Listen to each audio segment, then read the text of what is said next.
Bonne année, meilleurs vœux. Chaque début d'année, on se le dit tous, n'est-ce pas?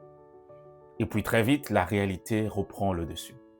Alors si comme moi, toi aussi, tu es fatigué des vœux et des slogans de janvier qui n'apportent rien de concret à ta vie, suis cette vidéo jusqu'à la fin. En effet, chaque année, c'est le même scénario. On échange des vœux de prospérité, des vœux de réussite. On fait un vision board, on prend des résolutions. Et pourtant, beaucoup finissent l'année fatigués, avec les mêmes problèmes financiers, avec les mêmes frustrations professionnelles, les mêmes blocages personnels et parfois le même environnement nocif. Si tu te reconnais dans cette situation, sache une chose importante. Ce n'est pas parce que tu ne veux pas avancer. C'est surtout parce qu'on t'a appris à espérer, à rêver, à faire des vision boards, à prendre des résolutions, sans jamais t'apprendre à faire un vrai diagnostic personnel.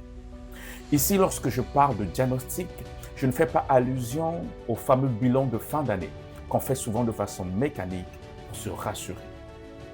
Je ne parle pas de ce bilan qu'on fait et après on recommence encore et encore les mêmes erreurs. Il y a une étude de certains psychologues qui révèle quelque chose de très intriguant. Lorsqu'une personne prend une résolution ou encore lorsqu'une personne se projette uniquement dans un futur idéal avec un vision board, sans prendre le temps de faire un diagnostic profond, personnel, son cerveau peut ressentir une forme de satisfaction immédiate. Mais cette satisfaction est trompeuse. Elle donne l'impression d'avoir avancé, alors que dans les faits, rien n'a encore changé. Pire encore, plus tu te projettes sans regarder ta réalité en face, moins tu passes à l'action. Je ne veux pas détailler les études ici, mais la psychologie est très claire sur un point. Le rêve sans diagnostic peut devenir un anesthésien. Rêver, c'est bien, mais se projeter en partant d'une analyse honnête, méthodique et profonde de ta situation actuelle, c'est ce qui va véritablement changer ton année. Dans cette vidéo, je vais t'expliquer pourquoi la majorité des résolutions de début d'année échouent les premiers mois. Comment évaluer, faire une très bonne évaluation du succès ou de l'échec des résolutions que nous prenons en début d'année. Et enfin, je vais t'expliquer la nécessité de faire un bon diagnostic de ta situation actuelle afin de réussir ton année. Pour cela, je vais me baser sur des situations que j'ai vécues afin que les choses soient claires pour toi. Un jour, j'étais vraiment fatigué physiquement et mentalement. J'avais passé une longue journée, j'étais pressé de rentrer. Je réserve un taxi via une application. Je vais vite, je ne prends pas le temps. Je renseigne un point de départ pas assez précis. Résultat, le chauffeur va au mauvais point de départ. Il m'attend ailleurs, je le cherche, il me cherche. Le temps passe et les frais aussi. Au final, j'ai perdu du temps alors que je voulais le gagner. J'ai payé plus cher alors que je ne voulais pas plus dépenser. Et j'ai dû corriger en cours de route ce que j'aurais dû faire calmement au départ. Et là, je me suis fait cette réflexion toute simple. Si j'avais pris 2 minutes pour bien définir mon point de départ, je n'aurais perdu ni temps ni argent. Et c'est exactement ce que font la majorité des gens. Ils visualisent une vie idéale sans prendre le temps d'analyser ce qui marche et ce qui ne marche pas actuellement de leur vie. C'est comme aller faire des courses sans liste. Tu ne prends pas le temps d'analyser ce que tu as déjà, ce qui te manque vraiment. Résultat, tu achètes des choses en doublon. Tu oublies l'essentiel. Et avec les messages marketing qui t'environnent, tu dépenses plus que prévu. Pas parce que tu es nul, mais parce que tu n'as pas préparé ton point de départ. Faire son point de départ, c'est comme préparer sa liste avant d'aller faire les courses. Dans la vie, c'est exactement pareil. Tu changes de boulot sans comprendre pourquoi l'ancien t'a vidé. Tu changes de relation sans analyser les choses qui ont fait que les précédentes puissent échouer. Tu veux gagner plus d'argent sans prendre le temps d'analyser les entrées et les sorties d'argent que tu as actuellement. Comme le taxi, comme les courses, mauvais point de départ. Plus de stress, plus de coûts et souvent de l'abandon. On entend souvent dire 90% des résolutions échouent. Mais ce qui est intéressant, ce n'est pas le chiffre, c'est comment l'on mesure nos résolutions. Des chercheurs ont réuni un groupe de personnes qui avaient pris des résolutions et ils leur ont demandé de donner un pourcentage de réussite aux résolutions que ces personnes avaient prises. Les personnes qui avaient un pourcentage de réussite au-dessus de 70% étaient considérées comme celles qui avaient réussi. Celles qui avaient un pourcentage en dessous de 60% étaient considérées comme celles qui avaient échoué ou encore qui avaient réussi de manière partielle. Alors, est-ce que tu peux prendre un petit temps, te poser la question suivante? En ce qui concerne les résolutions que tu as prises en début de l'année qui vient de s'écouler, quel est le pourcentage de réussite que tu donnes à ces dernières?